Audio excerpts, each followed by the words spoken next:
Coming up on Why Should I Trust You?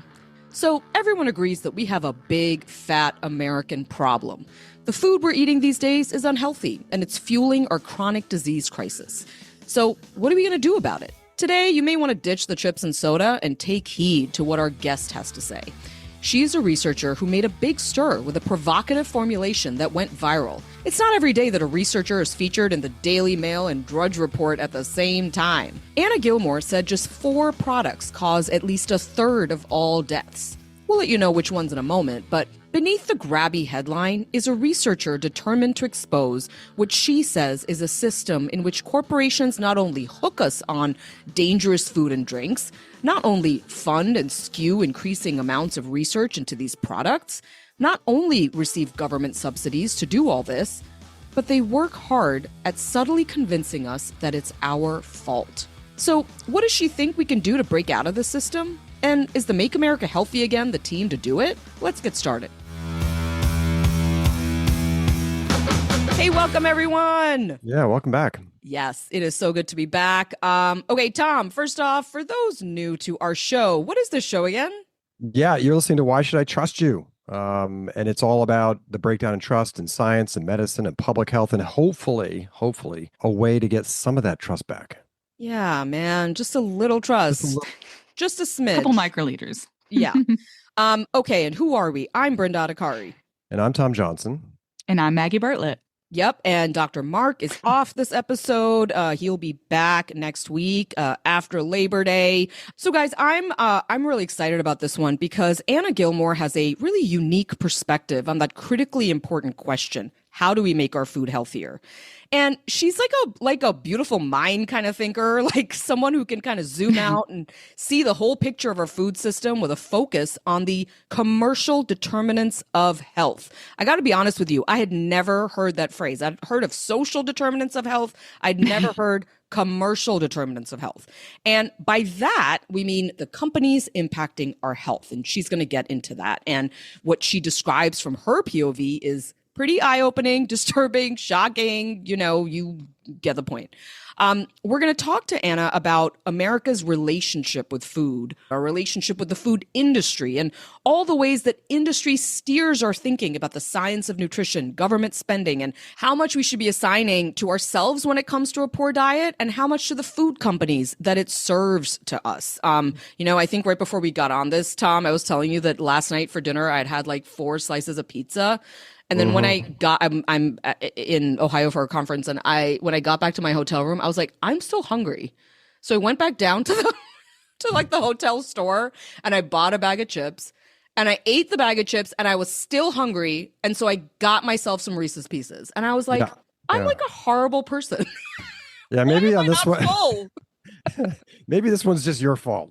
Well, listen, I think my like weird binge that I had last night was the perfect setup to bring on Anna Gilmore. Yeah. So, Tom, what are we thinking about this moment for food? Yeah, I mean, the MAHA movement has succeeded. Its leadership has succeeded in putting food, nutrition, the health of the food we eat front and center. Like, we are all thinking about it, talking about it. It's been a mantra for the movement, and they've got it. They've got the country's attention. We're talking ultra-processed foods, we're talking food dyes, and they've convinced America that it's time to change and that this stuff is making us sick, and they have made the case that this is driving this chronic illness epidemic in this country. The big question, though, remains, what are we going to do about it? And we are seeing the approach of MAHA, which is very much cajoling companies to make voluntary steps, and they've had success in that. But someone like Anna, I think, can help us zoom back out and say, what are they up against? What are we up against in this moment when we're taking on food in the food industry? How many layers does this go? How many tentacles does it have? And how can we possibly succeed in making a change, making a dent in this system that, frankly, capitalism has propped up and supported for decades? Yeah. So I think Anna Gilmore says, no way. The food industry is so entrenched. It's so focused on these bottom lines and not our waistlines that tough regulations are the only way that we can really break up a system that is not only influencing our scientific research and government spending, but our attitudes about who really is to blame for this crisis. Yeah, it's a great question. Like, could voluntary actions, could using the public spotlight to coax companies to do the right thing, could that work? The MAHA administration says we can move quicker, we don't get bogged down, and we've got this momentum. We can get people to make changes. But in the end of the day, this question we want to ask Anna is like, you study these companies. Can they be trusted? Will they actually slink out of this, or is there a way that you can have success by asking for voluntary changes? Yeah. All right. Well, a lot to get to. I'm really excited for this one, like I said. And coming up next, we have Anna Gilmore. We'll be right back.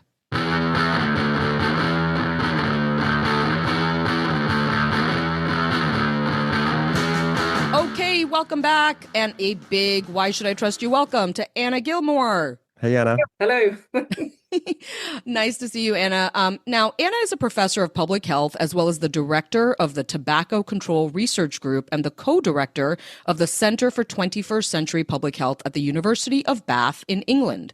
She's a leader in research on the commercial determinants of health, as we'd mentioned, which basically is all about how corporations use marketing, as well as their money and influence to shape the rules that regulate them, the subsidies they get, and the taxes they pay. So she's an expert, I think, on the tobacco industry and broadening out to kind of corporate behavior at large. And her research is also about how these companies influence how we think about them, their products, and ourselves. Anna, welcome to the show. It's great to be here. Thanks for having me. Okay, so right out of the gate, you went viral recently. Your message that just 4 products are causing a third of all deaths. That's what brought us to you. I saw it on Drudge Report. I saw it on the Daily Mail. I was like, it's not every day that a public health researcher gets onto those very buzzy publications. So explain, like, what are the 4 products that are causing a third of all deaths? Well, it's at least a third of all deaths. So it's tobacco, fossil fuels, ultra-processed food, and alcohol. And so the conservative estimate really is that it's at least 19 million deaths a year, and it's probably far more. There are some studies suggesting it's far more. Those are global data. And if you compare that with COVID-19, the most that killed in a year was 2 million. And yet look at the massive response we had to that globally. And what's happening about those, the non-communicable diseases that those 4 products cause? So little by comparison with COVID. So, Anna, explain to us how you arrived at that. Like, what was the evidence base you used to sort of say that they are directly responsible for all those deaths? Well, those specific data come from a global study called the Global Burden of Disease. And so these are estimates, by global experts of the level of harm that these products cause. But I basically started studying the tobacco industry decades ago, partly because it got sued and it had to make its documents public. And we used these documents to understand what the industry was really up to. It was those documents that really laid bare how much it was influencing science, how much it was influencing policy. We even showed that it was orchestrating the smuggling of its cigarettes around the world to avoid taxes. We've done Wow. Yeah. Right. It's kind of unbelievable, and it doesn't make sense to people. Why would they do that? But tax on cigarettes is high. And if they can get their cigarettes into countries so it's untaxed, they can sell them more cheaply, and the cheaper they are, the more they sell, particularly to young people who are the most price sensitive. And again, as those documents show, they need young people to take up their brands, because what happens to older smokers? They die. So you start to see these secrets about companies. And then we realized all these other companies are pretty much doing the same thing. And we've actually gone on to show that. So, for example, we've done some work looking at how corporations influence science. And we can show that across 7 industry sectors, including chemicals, food, gambling, pharmaceuticals, extractive industries like fossil fuels, they are basically engaged in the same scientific practices as the tobacco industry. Again, we've looked at how all these different types of industries influence policy. And for this evidence, we've looked at tobacco, alcohol, gambling, and food industries. And again, they're doing, the same thing. We're now applying that same evidence to fossil fuel companies. So we shouldn't just think, this isn't just about the tobacco industry. All these industries are up to the same thing. And that's partly why we've got such a problem with these diseases and this level of death. And the sort of key issue is that not the reason that the scale of harm is so big is that governments are failing to act. And they're failing to act because of the power and influence of these corporations. So it's this real catch-22.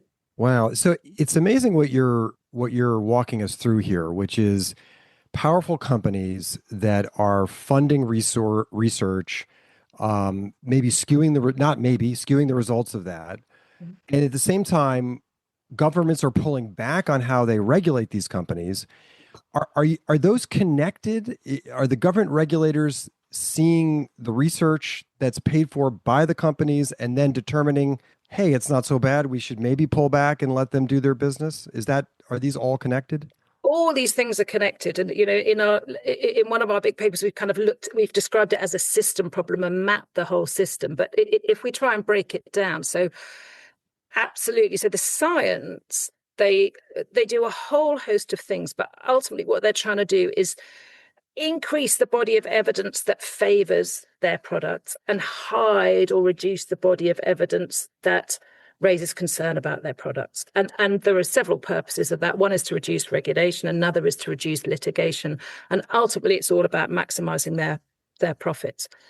And they do it in so many different ways, but we've condensed it to kind of 5 main ways. But for example, they do some science secretly under the control of lawyers. So that's the science that will be risky to them if it gets public. And then publicly, they do a whole load of different science which they know is safe. So the food industry, for example, sponsors a whole load of science on exercise because it's trying to shift the blame from food to exercise. And by doing that, it can try and point the blame at individuals, and there's a great quote from the chief executive of Pepsi Cola, which is, if all consumers exercised and did what they had to do, the problem of obesity wouldn't exist. But, it's farcical. Look, around the world, 53% of the population are overweight or obese. You cannot exercise. The evidence is clear. You can't exercise your way out of this obesity crisis. And so they absolutely, to go back to your question, they use this science, of course, to try and reduce the risk of regulation. But they're doing a whole host of other things at the same time to try and reduce the risk of regulation. But if we go back to science, I think one of the really worrying things that if you look at trends in funding of science, and this is data from OECD countries, and that's showing that private sector funding of science is going up over time and public sector funding of science is stagnating. And well, we're certainly seeing that in our country right now, I'll tell you that. Yes. Yeah. Right. And so this is, what's happening now in the US. And remember, the US, the National Institutes of Health, was one of the biggest funders in this area. So it is particularly concerning. And so because we know that industries sponsoring science has this biasing effect, in fact, what we're going to see is this increased biasing of science. And that's a problem. Right. So right here in this country, as Brinda referenced, of course, the NIH is slashing funding. We've talked to Kevin Hall, who was a lead, researcher at the NIH on food issues, nutrition issues. He left feeling, pressured to censor his comments. I guess the question is, and I just want to just drill into this, there's ways in which a private company can fund research that is not a sham, but it's just kind of like funding it to prove their point of view. Are you also saying that when private companies fund legitimate research with legitimate scientists, that the fact that they funded it creates a bias in the results those researchers get, even if they're being earnest and they're trying to just follow the science? Well, yeah, the evidence is that corporate funding of science does bias the results. And when corporations have funded research, that research is much more likely to favor the industry that funded the research. That's fascinating. And that evidence is really, really clear.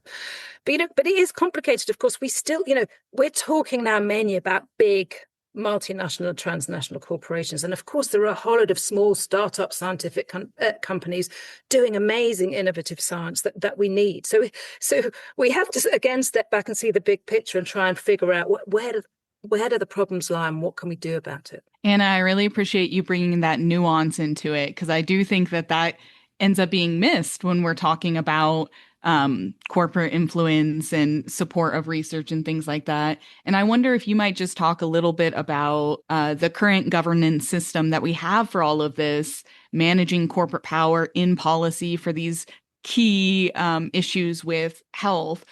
can the system as it is be improved to address it? Or do we need a totally different model? How do you see that? We need both, I would say. So there are absolutely things you can do within the existing system, but we would also be far better off changing the system. And I'm talking there really about the sort of global political and economic system, but of course at national and local level as well. But if we talk within the existing system, if we look at science, there are things we can do. And probably the most important is that we should actually be charging these corporations to do the science on their products. You know, for example, look at tobacco companies, and they've got a huge long history of misconduct in science. And that led to decades of delay in addressing the harms of tobacco, millions of avoidable deaths. We're seeing the same with fossil fuels and these other companies. But we have shown that now, 70 years on, they're still engaged in those very same problematic scientific practices. But we need to know how harmful, you know, they've now got all these new products like e-cigarettes and heated tobacco products. We need to know how harmful they are. We can't trust their science. So I think the model we need is we have to tax those corporations, and then with the funds that are raised, administer those funds totally independently. And there are, you know, rules on how that could be done. And then you have an independent fund that's administered to do independent science. And that is the way forward. And there are models like that. So California actually has a model where it taxes tobacco companies to fund the science on tobacco. In Thailand, they tax tobacco and alcohol companies, and they use that funding to then fund science and health promotion work. In Italy, they've had a model where they tax pharmaceutical companies and use that to then fund independent work on pharmaceuticals. And I think that is the model we need to work towards. But we have to be very, very careful in administering that, because within our current system, where you have these corporations that are so influential and so friendly, shall we say, with governments and political leaders, that you have to be so careful that you set up that new system in a way that really works, that really is independent of industry. Otherwise, it's even more dangerous. And there, I think what you also have to do is start denormalizing these companies, start exposing what they're really up to, get people to understand that you know, their science cannot be trusted, get governments to understand their science cannot be trusted. And governments need public trust in science. I mean, look what happened in COVID. If the public don't trust the science, things start to break down. And scientists are actually really trusted, way more trusted than politicians. And so you've got to sort of play that quite carefully. But the important thing is there are models that have been shown to work and can work. And then there's a sort of set of rules that have been developed by experts to say, this is what you need to put in place to make sure that system can work. And then I think there are other things that we can do. So when we submit papers to academic journals, some academic journals, particularly medical ones, require us to disclose all our conflicts of interest, all our funding. Okay. But what would be so every time I submit a paper, I have to fill it in. Yes. You know? Yes, same. What would be far better is if we had a single online database that, again, was administered by a sort of independent and trusted agency that had in there all of our conflicts of interest, okay, all of our funding over time, because we know that the people who are conflicted don't declare those conflicts. So they don't declare they're funded by the tobacco industry. And that's, very often a deliberate strategy. And it's the same with editors. There are some journal editors who've got that funding. And of course, when you look at their journals, the publications in those journals tend to favor the industries from which they've had funding. So if we can create a single online database that makes that clear, people can just look each of us up and see where we've got our funding from. And it's in the way that we should also have in politics, transparency database, if that's effectively what it is. So those are two changes in the current system that I think we could do that would increase trust in science. Yeah. I'd like to zoom out for a second, Anna, on just even this phrase, commercial determinants of health, because I'll be honest, until I read about you and your work, I'd never encountered that phrase before. And, I think for our listeners, it might be good to even contrast it with what we have heard, which is the social determinants of health. People looking at, poverty rates and access to care and other things like that, or people looking at the disease itself and trying to figure out treatments for it. But yet you're looking at an entirely different avenue. And I'm wondering, did you meet resistance to this way of looking at health outcomes? And do you think that not enough weight is put to commercial determinants of health? I mean, talk to us about what it's been like inside public health, what kind of response you've gotten. Okay. So first of all, we can't really separate. You talked about the social determinants and then the commercial determinants. So the social determinants are basically flagging the fact that our genetics and our healthcare have actually relatively little impact on our health compared with where we live, the air we breathe, the jobs we've got, the water we drink. Those are the social determinants of health, how wealthy we are. But think about it, over the last, 50, 60 years, the impact of commercial actors on those social determinants has increased. And that's a result of neoliberalism. So we've seen privatization of water, of schooling, or, of all these issues that are really important for health. So we've now seen corporations encroach into these areas that are really previously key elements of the state function. Look at food, increasingly commercialized, increasingly ultra processed. So all these things. Look at air pollution. So all of these things that impact our health because of the changes in society, because of changes to our global political and economic model.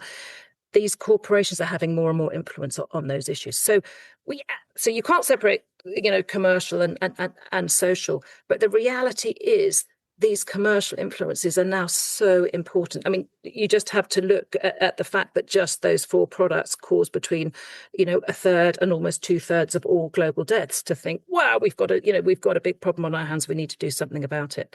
And underpinning that, we've seen this increase in the size and the power of major transnational corporations. Within each of those industry sectors now, they're dominated by a few incredibly powerful actors. Look at the concentration of wealth in society. All of those things are linked to this power and influence of commercial actors. And that's why we've realized we've got this system problem. And within this system problem, what's happening, for example, is these commercial actors are causing massive harm. We've talked about that harm, but they don't pay for the costs of that harm. Okay. Think about the food companies causing obesity and causing heart attacks and cancer and so on. They don't pay for the healthcare costs. In the US, you will pay as individuals, or your insurance company or the government will pay. Here, the government will pay because we have a national health service, and as individuals will pay. And that means those corporations are de facto making excess profits because they're not paying for the harm they cause. They're also not paying for the environmental harms they cause. And along the food supply chain, there's a whole load of environmental harms, particularly as it's become more globalized. So on the one side, you've got these corporations not paying for the harms, making excess profits, getting more and more wealth and using that wealth to influence not just policies, but also norms, our ways of thinking, influencing our politicians' ways of thinking, to blame individuals. They're obese because they're not exercising, or they're lazy, or, there's the addicted gambler, but, gambling should really be fun, trying to blame the individual for everything. And then on the other side, we're trying to pick up those costs. And that reduces the revenue we've got to spend on a healthy diet or on our healthcare. It reduces the revenue that government's got to spend on welfare or health. And of course, then that compounds the problem because it increases the level of harm. And so you've got the corporate winners on one side and then, society losing on the other. And as part of the same system, you're getting this wealth increasing in the corporate sector and the investors and the shareholders on that side. And the World Inequalities Report is fascinating. Everyone should look at that. What that's showing is that wealth is now almost entirely in private sector hands, particularly in high-income countries. So wealth in the private sector is going up like this, but wealth in the public sector has stagnated and since COVID is falling, and in many countries like my own is negative. And of course, then you've got that compounds the problem, because then those countries think they're beholden to the corporations to kind of pay for everything. And that increases their influence. And so we've really got this huge system problem, and we need to step back and see it as this system problem and think, what do we do about it?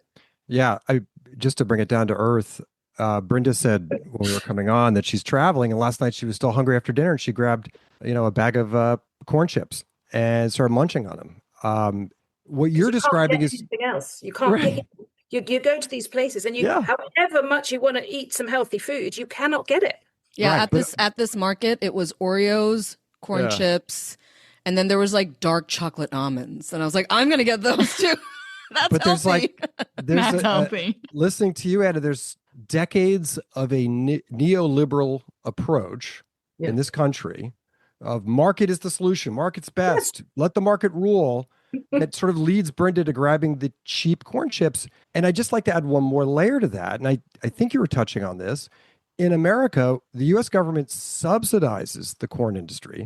The corn industry then uses some of that to grow the syrups and basically the creation of these chips that then make people unhealthy. And then, as you said, then the government pays for it on the back end when people can't afford healthcare and they're chronically ill. So we're paying on the front end. Paying to cause the harm, and we're then paying to cause the harm that we're going to pay for on the back end. Yeah.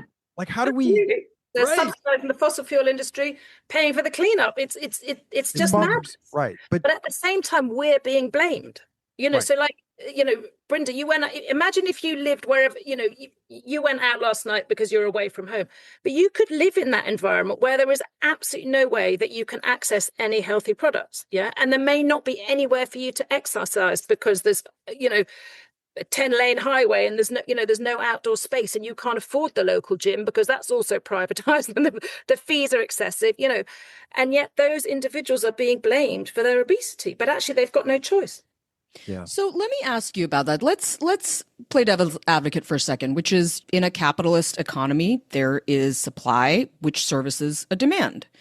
And I've heard this say about fossil fuels as well, that, we can demonize them all we want, but ultimately when we get in our cars, we need that fuel to take us to work. We need it for all this stuff. And ultimately, listen, we're America. We like stuff.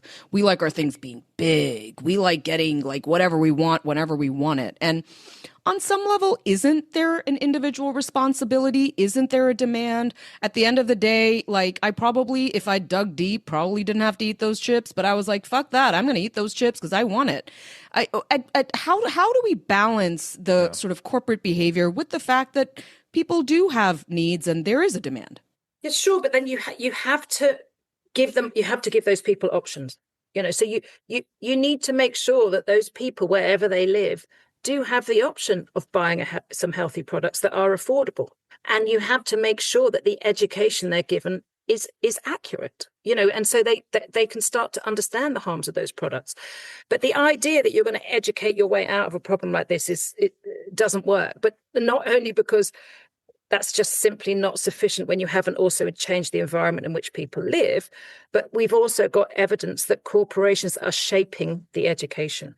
And for example, the educational materials developed and funded by the alcohol industry are shown to increase rather than reduce drinking. And yet governments are going into partnership with those, alcohol industry front groups, so government education is basically, developed by the alcohol industry. And so, again, it comes back to this sort of system problem. And most people are totally blind to the fact that all these issues are going on. And if you look at food, one of the problems is the cheapest products are the ultra-processed products. So, if you haven't got the resources to buy health, you haven't got the resources to buy them because the cheapest stuff is the most ultra-processed. You go out to the shops, that there are no healthy products to get. You can't blame those individuals. How are they going to change? And there is, actually amazingly limited amount of work, but there's a really fascinating paper from the Netherlands where they go out and interview some people living in those sorts of environments to understand what they feel. And they get the fact that they're being blamed. They get the individual responsibility because that's what they hear all the time. But they also absolutely get that the system has to change because they can't access the healthy food. They can't afford the healthy food. And so they're trapped. And that then is a sort of disincentivizes them from making that behavior change because they understand how hard it is to change their behavior. And if you think about it, that's a win-win for industry, isn't it? Because it means nothing is changing. They're still selling their products to those people, but at the same time, they're managing to blame those people. And generally, those people are disempowered. And so we're stuck. So you absolutely need regulation. You've got to stop the marketing of those products because they're also made to be seen incredibly desirable.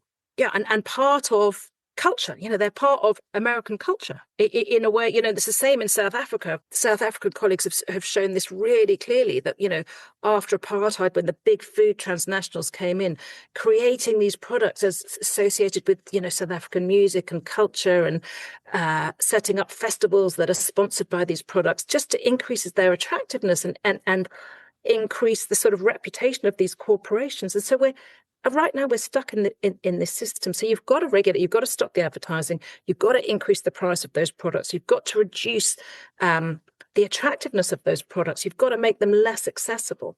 So there's some simple things we can do across the board for all of these products. And we talk about addressing the 4 A's of availability, accessibility, affordability, and attractiveness. Anna, can it be done solely through punitive measures? I worry that if it's all about taxing and taking it away, companies don't have an incentive to change. Is there a model, where you can incentivize companies to want to behave differently? Well, you cannot. You can go back to the subsidies that Tom mentioned. Why are you subsidizing corn syrup? So you can start. You can kind of move a level back and change the incentives there. But regulation does actually change the incentives, because if you sort of tax proportional to harm or change the incentives proportional to harm, then you start to shift the system in the right direction. But we actually need to do all of these things. We have to change the science. We have to change the politics. We have to change, how easy is it for these corporations to influence policy? And they've all set up so many front groups that they operate, So you've actually got to tease out all these different, I'm just clutching on a few little bits. There are so many bits of this system. And in some ways, they've got the whole thing sewn up. Anna, I wonder, so one of the things that was going around in my mind while you were talking was about like the new food products that have come out, because there is a response, like we want to be healthier. There's so much information out there. We're trying to buy the right things. But at the end of the day, that protein bar might have just as much sugar as a Snickers bar. So can you talk a little bit about like these new products and how we should think about them? Okay, well, rather than getting into the detail of that, but that comes back to the science, doesn't it? Exactly what we were talking about before is then you want to understand the science to know which of those products are good or bad, or what should you really be doing. And again, it's this minefield that we've talked about, because can you trust the science if the industry is having such an influence on the science? And so again, I say, we've talked about what we can do about that, but I think a key bit of the system problem is that our political and economic system is about maximizing gross domestic product. As long as it focuses on that and just about increasing GDP, we're going to be pushing the wrong things, because all of those things that cause an oil spill will increase GDP. Each one of those products you sell will increase GDP. And then when that person gets sick and goes to the hospital because they've had their heart attack or their cancer, that will increase GDP. And so that's a problem. So let's step back and say, well, hang on, should we be measuring something else? What about measuring well-being as our sort of raison d'etre? And there are some countries that have been looking at this, and there are different ways of measuring well-being. The simplest way is that you can measure life satisfaction, or you can measure a whole lot of different elements. And it might include GDP. You do need jobs. You do need, to increase, some elements of productivity. So we've got to have a balance. But if we're single-handedly just trying to focus on GDP, we're going to make the wrong decisions. And what's also happened is these corporations, they haven't just influenced what I call the downstream policies. They haven't just influenced or blocked, basically, regulation on these products. They've also influenced what I call upstream regulation. So these are the rules by which policies are made. Okay. And so again, using the tobacco industry documents, we were able to show that tobacco companies working with other industries whose products are harmful to health and the environment, food companies, chemical companies, so on, they've pushed both against a precautionary approach to policy making, but they've also pushed for systems of policy making that advantage commercial actors. And they advantage them in two ways. One, they require consultation with affected stakeholders early in the policy process. And then they require a form of impact assessment, which is great. We like impact assessment. We want to know what impact these policies will have. But they push for a very specific form of impact assessment called business impact assessment, which is all about evaluating the impacts on business, again, in economic terms. And without going into the details, we found that those models of policy making advantage commercial actors, because what they do is that they open the door for corporate influence. And what they do is they flood the policy consultations with their responses, the responses of all the front groups they've set up and funded, and they feed their misleading science into the consultation. And so the current system, the policy making system also advantages them. So, and this is why we've got to keep stepping back and saying, okay, what else is the problem? What's behind that? What's behind that? And try and address this wider system. Anna, RFK Jr., I think if he's listening to this, would be cheering you on. He has come out, I think it was a hearing earlier this year, maybe in spring, where he said, these big food makers are like mass poisoning American children. Yeah. At the same time, he and HHS and the Trump administration have taken a much more carrot, not stick approach to these companies. And Dr. Marty Makary, who heads the FDA, and Mehmet Oz, who heads the Centers for Medicare and Medicaid Services, wrote an op-ed in the Wall Street Journal recently, and they said, working with industry is the best place to start. And we believe in industry to do the right thing when called upon. What would your advice be after years of studying industry that impacts people's health? I would say that's incredibly naive, to be honest with you, because all the evidence is that voluntary approaches, and there has been a systematic review of voluntary approaches with the food industry, they don't work. And then, very close to these voluntary approaches are partnership approaches, working in partnership with the food industry or any other industry. Again, where there's a conflict, those partnership approaches don't work. And if you think about it, these food industries, their profits, these big companies, their profits come from the ultra-processed products because they're cheaper to make, they're easier to store, they're far more profitable than the slightly less, even less manufactured ones. And so they've got a vested interest in maximizing, well, they have to, their raison d'etre really is to maximize their profits. So therefore, they want to keep selling those ultra-processed products. And the government, really, if you're going to improve health, needs to reduce the sales of those products. And there's a conflict. And the evidence is really clear that when there is a conflict, those partnership approaches, those voluntary approaches don't work. So the only thing that works is regulation. Anna, final question. We have a lot of listeners from the Make America Healthy Again movement. I know you're in England, and I don't know how much word of MAHA has kind of traveled there. And I think what you're saying is really going to resonate with many of them, if I'm being honest. This is a movement that has put nutrition and health front and center. What is your advice to this movement that, sure, is kind of holding up taking food dyes out of food, and which is voluntary at best? What is your advice to this movement? I would get them to call for regulation, that it's going to be far quicker and far more impactful if the government was to regulate the food industry and to change the way that science is funded. So then, they know that the science they're getting is independent of the food industry. And those two key things, I think, would be really important steps forward. Should they fight for government funding of science, which has been cut? Should they be pushing for that on their agenda? So as long as the government funding is independent of industry, that there is some evidence that bits of NIH have been very influenced by the industry they're supposed to research. But better than cutting government funding and industry saying, come on over here, we'll fund you. Yeah.